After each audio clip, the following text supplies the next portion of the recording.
At 3:17 a.m. June 7th, 1944, Private First Class Raymond Ray Sullivan crouched behind a stone wall 400 yards from a German machine gun nest that controlled the only road into Sainte-Mère-Église.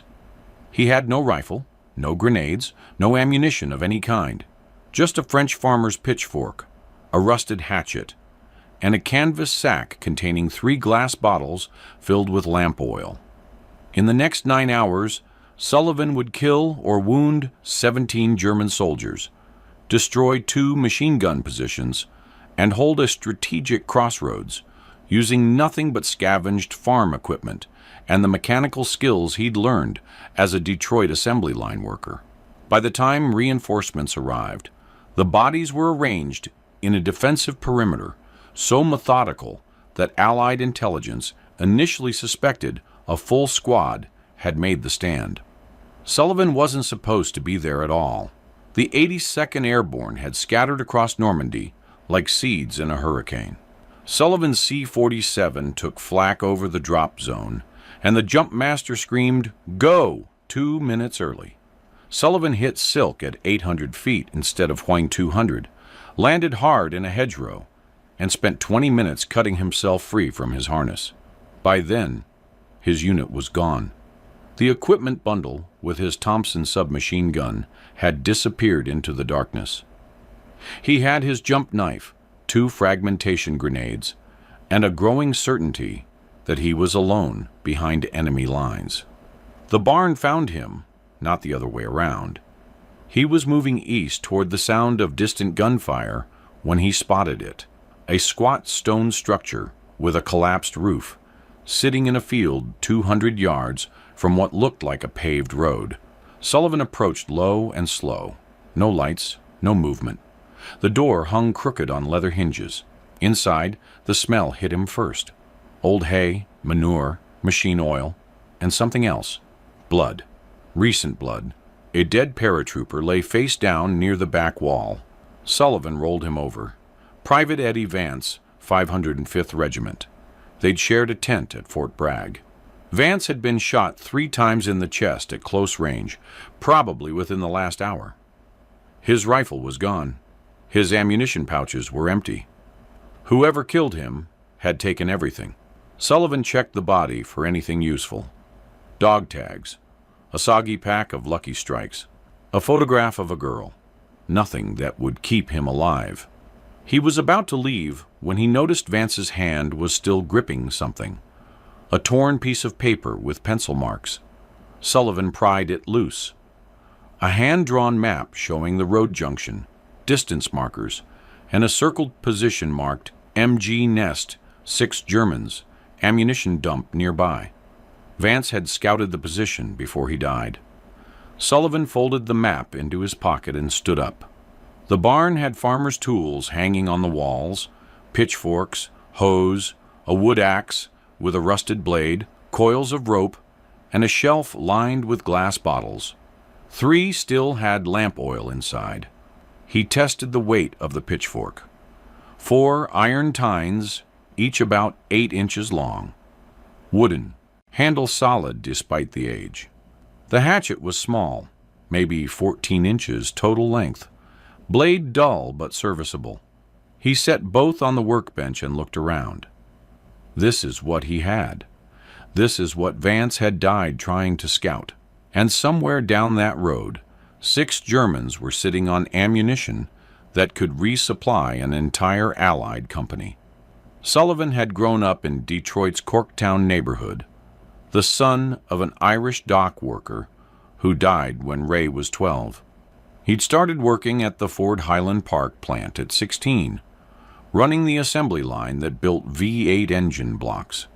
The work taught him 3 things: how machines moved, how to improvise tools when the right ones weren't available, and how to keep working when your hands were bleeding. By the time he was drafted in 1942, he could disassemble a carburetor blindfolded and reassemble it with whatever was in arm's reach. Now he stood in a French barn with farm equipment and lamp oil, trying to figure out how to kill 6 men. He started with the bottles. Lamp oil wouldn't explode like gasoline, but it would burn. He tore strips from Vance's spare undershirt, stuffed them into the bottlenecks as wicks, and tested the seal. Tight enough. He wrapped each bottle in hay for padding and placed them carefully in the canvas sack he'd found hanging on a nail. 2 grenades, 3 fire bottles. Not enough to assault a fortified position, but enough to create chaos, if used correctly. The pitchfork was next. He tested the tines against the stone wall, pushing hard. The metal bent but didn't break.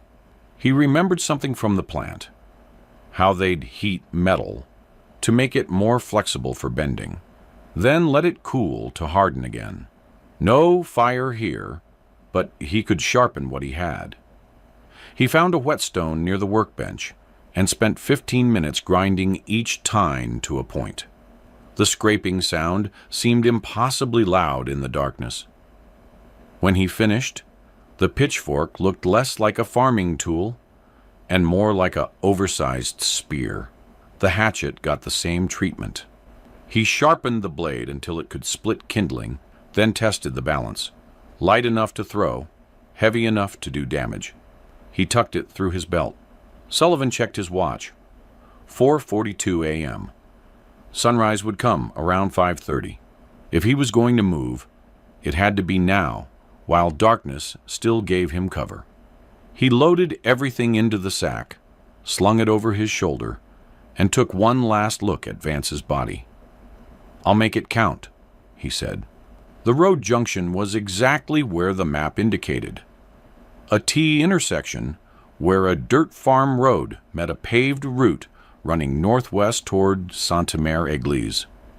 The machine gun nest sat in a reinforced position behind sandbags on the north side of the intersection, covering both approaches. Sullivan counted 4 Germans visible in the pre-dawn light, with 2 more probably sleeping in the dugout behind the sandbags. A motorcycle with a sidecar was parked 30 yards west. Ammunition crates were stacked under a camouflage tarp near the bike. The setup was smart. Anybody coming down either road would walk straight into interlocking fire. The Germans had clear sight lines for 400 yards in 3 directions. No way to approach during daylight without being cut down. But they'd made one mistake. 70 yards south of the position, a small drainage ditch ran parallel to the dirt road, deep enough to crawl through, overgrown enough to provide concealment.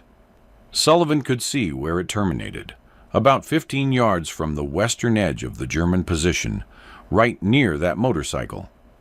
He waited until 5:15 a.m., when the sky was just beginning to lighten, but the sun hadn't cleared the horizon. The Germans were changing shifts. 2 men climbed out of the dugout, stretching and lighting cigarettes. The MG-42 gunner stepped away from his weapon to take a piss behind the sandbags. 30 seconds of inattention. Sullivan moved.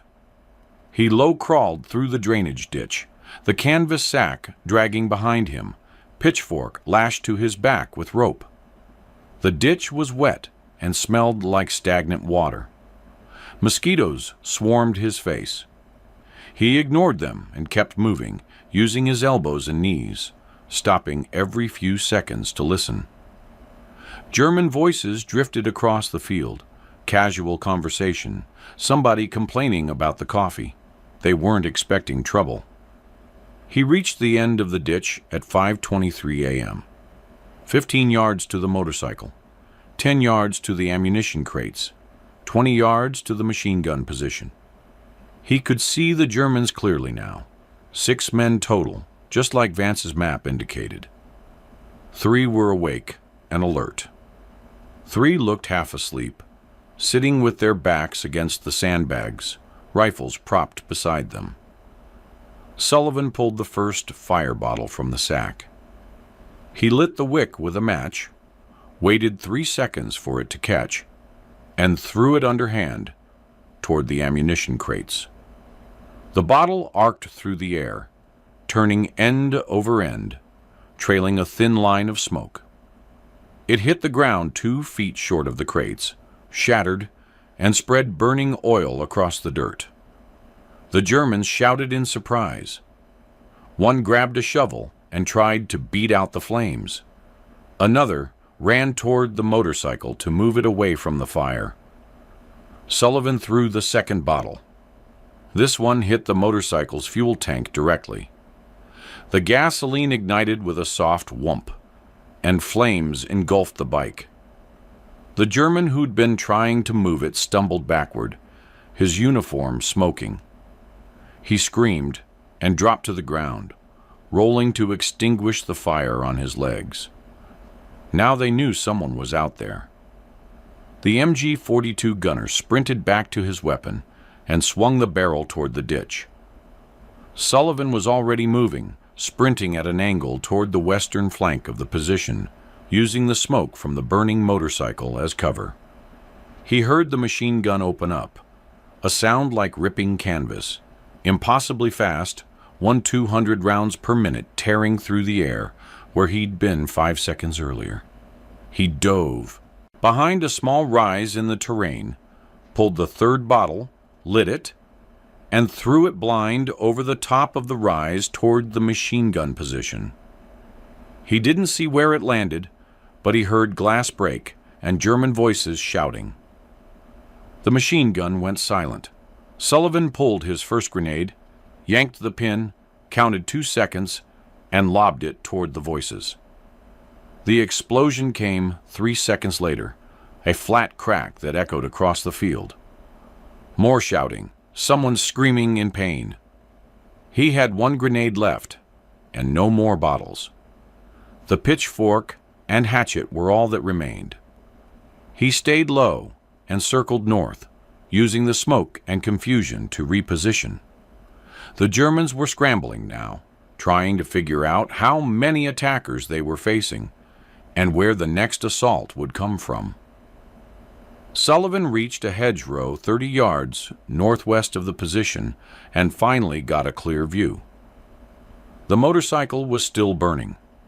1 German lay motionless near the ammunition crates, killed by the grenade. Another was on the ground clutching his leg, blood spreading across his trousers.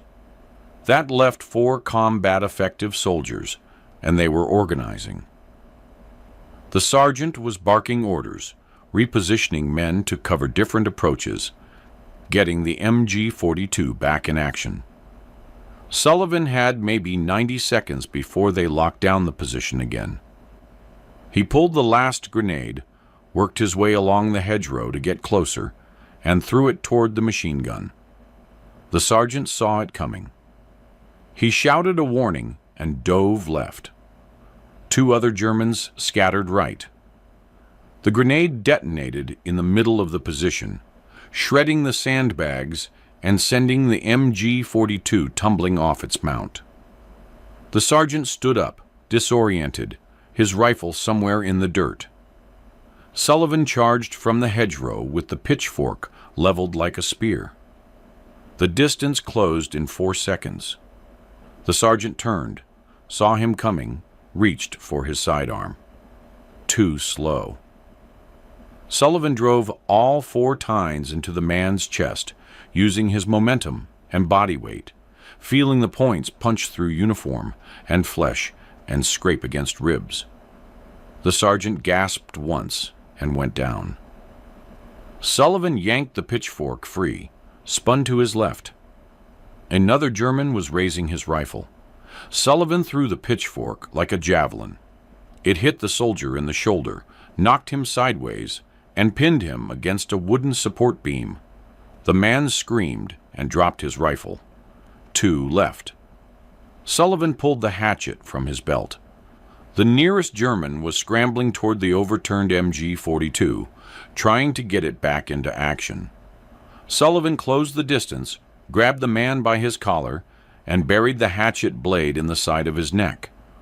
Hot blood sprayed across Sullivan's hands. The German collapsed. The last soldier ran. He sprinted west down the paved road, abandoning the position entirely. Sullivan picked up a fallen Kar 98K rifle, worked the bolt, aimed, and fired. The shot missed. He worked the bolt again, aimed, fired. The second round hit the German in the back. The man stumbled, fell, and didn't get up. Sullivan stood in the center of the machine gun position, breathing hard, covered in blood and dirt and sweat. The wounded German who'd been shot in the leg was still alive, staring at Sullivan with wide eyes. Sullivan pointed the rifle at him and gestured toward the dugout. The German crawled inside without a word. It was 5:37 a.m. The entire engagement had lasted 14 minutes. Sullivan sat down on the sandbags and reloaded the rifle. He had 14 rounds, scavenged from the dead Germans' ammunition pouches. He dragged the bodies into a rough defensive perimeter, positioning them behind cover like they were still alive, hoping any distant observer would think the position was still manned by its original squad. He righted the MG-42, checked the feed mechanism, damaged but possibly fixable, and set it aside. The ammunition dump was intact. 12 wooden crates marked with Wehrmacht stencils. Sullivan pried one open with the hatchet. 7.2 rounds for the MG-42, belted and ready. Another crate held stick grenades. A third had Panzerfaust anti-tank rounds. This wasn't just a roadblock position. It was a forward resupply point. He had to hold it until Allied forces arrived. At 6:10 a.m., a German supply truck appeared from the northwest, moving slowly down the paved road toward the junction. Sullivan positioned himself behind the sandbags with the Kar 98K and waited. The truck stopped 50 yards from the position. The driver leaned out the window and shouted something in German, probably asking for a status report. Sullivan shot him through the windshield. The passenger door opened, and another German jumped out, running for cover. Sullivan worked the bolt and fired again. The round hit the man in the hip and spun him around. He went down screaming. Sullivan fired a third time. Silence. He spent the next 20 minutes searching the truck. Medical supplies, food rations, replacement barrels for machine guns, and a crate of ammunition. He hauled everything back to the position, stacked it behind the sandbags, and resumed watching the roads. At 7:30 a.m., 3 German infantrymen appeared from the northeast, moving cautiously down the dirt road. They were probably a patrol sent to check why the position hadn't reported in. Sullivan let them get within 100 yards, then opened fire. He killed one, wounded another, and the third retreated into the tree line. At 9:15 a.m., a 4-man squad tried to flank the position from the south. Sullivan spotted them crossing an open field and engaged at 200 yards. He killed 2 before they could reach cover, and the other 2 withdrew. By 11:00 a.m., the Germans realized something was wrong. They stopped sending small patrols and started massing for a real assault. Sullivan could see them gathering in the tree line to the north. At least 20 soldiers, maybe more, organizing into fire teams. He counted the ammunition he had left. 8 rounds for the Kar 98K, 4 stick grenades, and the damaged MG-42 that might fire 3 bursts before jamming permanently. He was going to die here. He thought about Vance, lying in that barn with 3 bullets in his chest.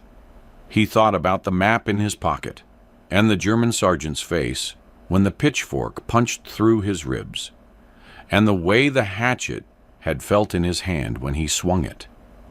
He thought about the Ford plant in Detroit and the assembly line, and the way his hands had always been covered in grease. Then he heard engines from the south, American engines. 2 M8 Greyhound armored cars came roaring up the dirt road, their 50 caliber machine guns already traversing toward the German tree line. Behind them came 3 jeeps full of 82nd Airborne paratroopers. The lead Greyhound stopped 30 yards from Sullivan's position, and a lieutenant climbed out of the hatch. "Who the hell are you?" the lieutenant shouted. "Private Sullivan, 505th Regiment," Sullivan called back. "I've been holding this junction since SO 5:30. The lieutenant stared at him, then at the bodies arranged around the position, then at the burning motorcycle and the destroyed supply truck. "By yourself?" "Yes, sir." "Where's your weapon?" Sullivan held up the pitchfork. The lieutenant looked at it for a long moment. Then he looked at the hatchet tucked in Sullivan's belt, and the dried blood on Sullivan's uniform, and the exhaustion in his eyes. "Jesus Christ," the lieutenant said quietly. The Germans in the tree line opened fire. The 50 cals on the Greyhounds answered immediately, raking the tree line with heavy rounds. The paratroopers dismounted and spread out, establishing a proper defensive perimeter. The firefight lasted 11 minutes before the Germans withdrew. Sullivan sat down on the sandbags and closed his eyes. The lieutenant's name was Hargrove, and he filed a report that same afternoon describing how his patrol had discovered a single paratrooper holding a strategic crossroads against multiple German counterattacks. The report mentioned 17 enemy KIA confirmed at the scene, destroyed German equipment, and an intact ammunition dump that would resupply 2 Allied companies. What it didn't mention was the pitchfork, or the hatchet, or the lamp oil bottles. Hargrove had quietly removed those items before his commanding officer arrived. "You used farm equipment to kill Germans?" Hargrove had asked while they waited for the brass. "I used what I found," Sullivan said. "They're going to court-martial you if they find out." "I know." Hargrove had looked at the bodies again, at the methodical way they were positioned, at the evidence of close-quarters combat. "I'm leaving the improvised weapons out of my report," he said finally. "Official story is you scavenged German rifles and fought a defensive action with captured equipment. That's within ROE. Understand?" Sullivan understood. The story spread anyway. Paratroopers talk, and by evening the entire 82nd Airborne had heard some version of it. A guy from the 505th held a crossroads with a pitchfork and a farmer's axe, killed 17 Germans, and walked away without a scratch. Some versions said he fought for 6 hours. Some said 12.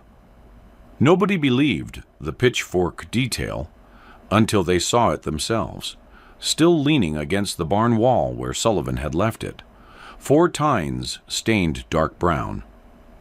Captain Webster from S2 Intelligence arrived on June 8th to debrief Sullivan personally. They sat in a captured German bunker while Webster read through Hargrove's report, occasionally glancing up at Sullivan with an expression somewhere between disbelief and concern. "Lieutenant Hargrove indicates you held the position from 05:30 until 1147 hours using scavenged enemy weapons," Webster said. "That's 6 hours and 17 minutes. "Yes, sir." "He also indicates you eliminated 17 enemy combatants during that period." "I counted 17 bodies, sir.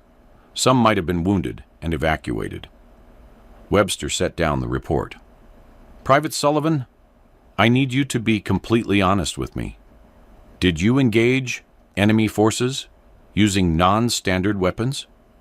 Specifically, did you use farm implements or improvised weapons at any point during this engagement?" Sullivan met his eyes. "I used what was available, sir." "That's not an answer." "It's the only answer I have, sir." Webster studied him for a long moment.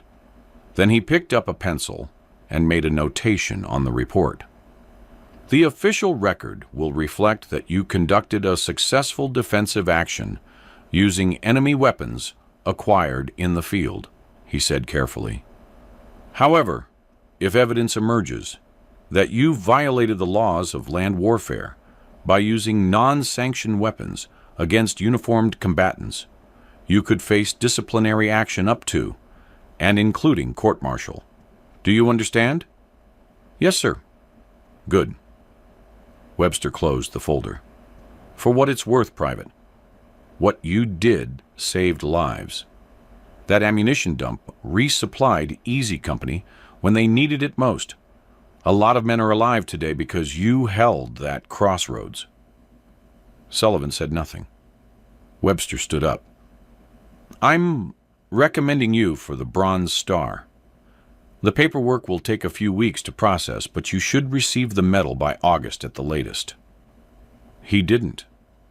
The recommendation disappeared somewhere between regimental headquarters and division command. Nobody could explain exactly where or why, but Sullivan suspected Captain Webster had been overruled by someone higher up the chain who'd heard the real story and didn't want to officially acknowledge that an American paratrooper had killed German soldiers with a pitchfork. The U.S. Army had a reputation to maintain, and farm equipment didn't fit the narrative. Sullivan didn't care about the medal.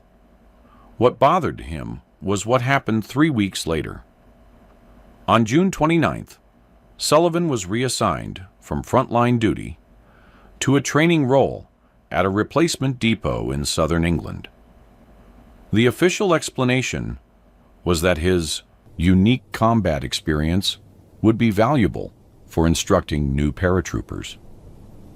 The unofficial explanation came from a sergeant who'd been in the tent when the orders arrived. They're pulling you off the line because you're an embarrassment, the sergeant said bluntly. You made them look bad. How's it going to look when word gets out that one guy with a pitchfork did what an entire squad couldn't? Makes everyone else seem incompetent. Sullivan spent the next 7 months teaching replacement paratroopers how to navigate behind enemy lines, scavenge equipment, and survive when separated from their units. He never mentioned the crossroads. He never mentioned the pitchfork. When pressed by students who'd heard rumors, he'd say only, "Use what you've got. Improvise when you have to. Stay alive." The Bronze Star recommendation resurfaced in January 1945, this time downgraded to a commendation letter. Sullivan received it during a formation at the training depot. The commanding officer read a brief citation about extraordinary defensive action and handed Sullivan an envelope. No medal, no ceremony. Just a piece of paper that went into his service record and was never mentioned again. In March 1945, Sullivan requested reassignment to a combat unit. The request was denied. He requested again in April, denied. In May, Germany surrendered, and the question became moot. Sullivan was discharged from the Army in November 1945 with an honorable discharge, a commendation letter he never framed, and 17 confirmed kills that didn't appear in any official after-action report. He took a train back to Detroit, walked into the Ford Highland Park plant, and asked for his old job back. The foreman remembered him and said yes. He worked on the assembly line for the next 32 years. He married a woman named Catherine Brennan in 1947. They had 3 children, 2 sons and a daughter. He bought a small house in Dearborn, coached Little League baseball on weekends, and attended Mass every Sunday at St. Alphonsus. When anyone asked about the war, he'd say he'd been in the 82nd Airborne, jumped into Normandy on D-Day, and spent most of his time in England training replacements. He never mentioned the crossroads. His wife knew something had happened. She'd find him awake at 3 a.m. sometimes, sitting at the kitchen table, staring at nothing Once she asked what he was thinking about. "I killed 17 men in 9 hours," he said quietly. "Most of them I killed up close enough to see their faces." She took his hand. "Did you have a choice?" "No." "Then you did what you had to do." He never talked about it again. In 1977, Sullivan retired from Ford at age 56. He spent his retirement working in his garage, restoring old cars, and teaching his grandchildren how to rebuild carburetors. He died of a heart attack in February 1989, sitting in his favorite chair, watching a documentary about D-Day on the History Channel. His obituary in the Detroit Free Press ran 4 paragraphs.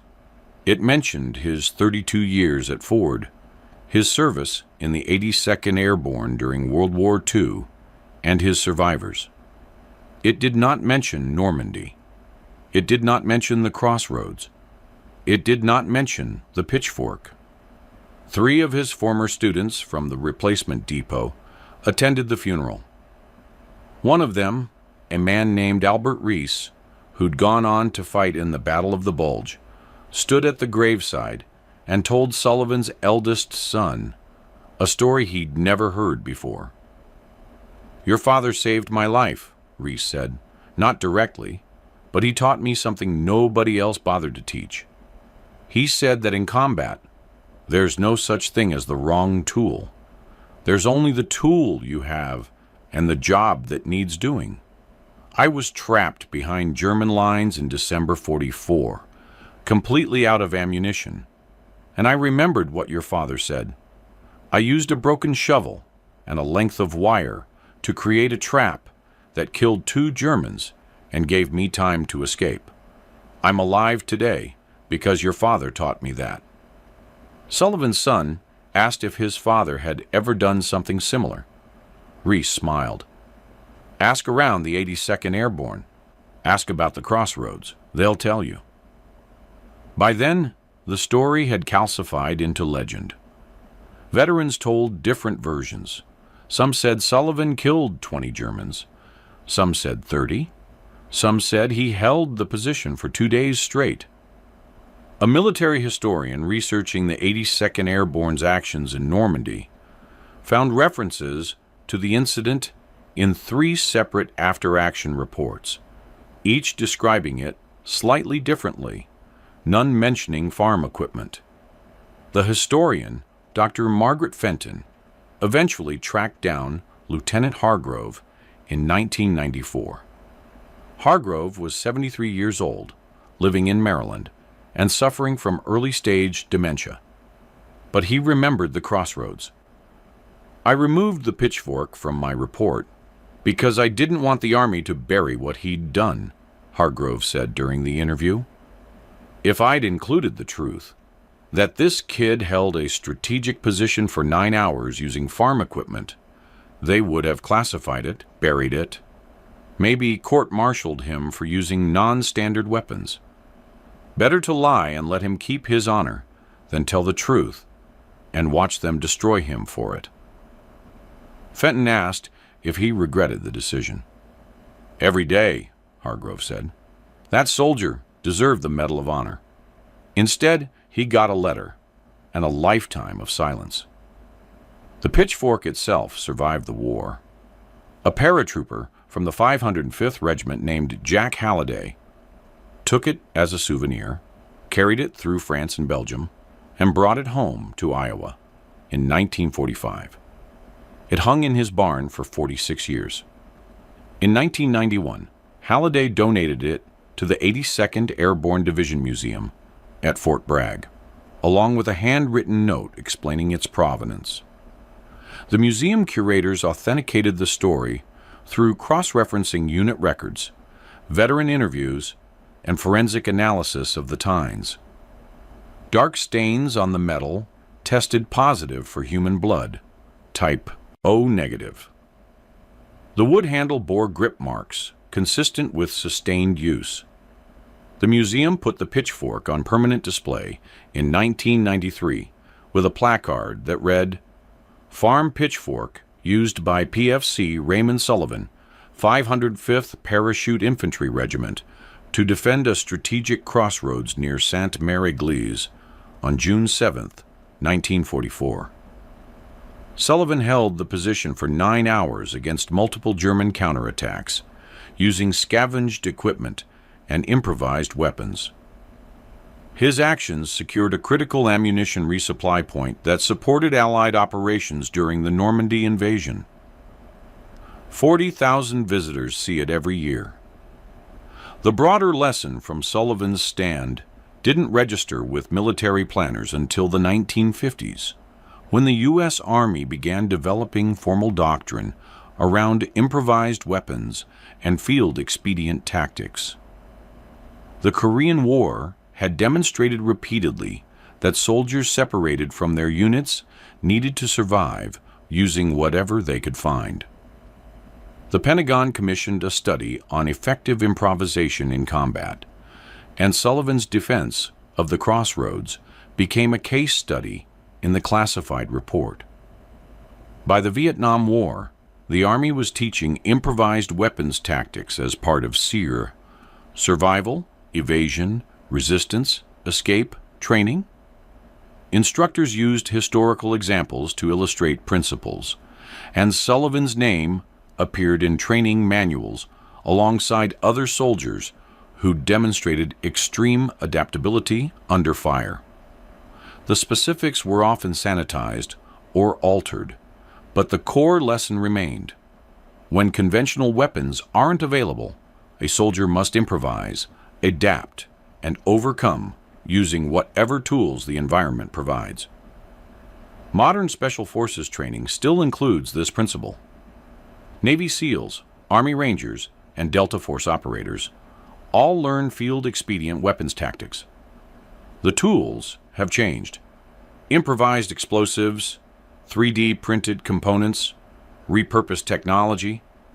But the underlying philosophy traces directly back to soldiers like Sullivan, who proved that desperation and ingenuity could overcome superior firepower. That's how actual military innovation happens, not through committees or think tanks or research grants. Through a 22-year-old kid from Detroit who found himself alone behind enemy lines with nothing but a farmer's pitchfork and the mechanical skills he'd learned building car engines. Through the decision to fight instead of hide, to use whatever was available instead of waiting for the right tool, to hold ground that nobody expected him to hold. Raymond Sullivan never received the Medal of Honor. He never received the Bronze Star. He worked on an assembly line for 32 years, raised 3 children, and died watching television. But the pitchfork is still there in the museum, the tines still stained dark, a physical reminder that warfare isn't always won by the best-equipped army. Sometimes it's won by one man who refused to surrender, even when all he had was farm equipment and time. If you found this story compelling, please like this video. Subscribe to stay connected with these untold histories. Leave a comment telling us where you're watching from, and share this with someone who appreciates the extraordinary courage of ordinary soldiers. Thank you for keeping these stories alive.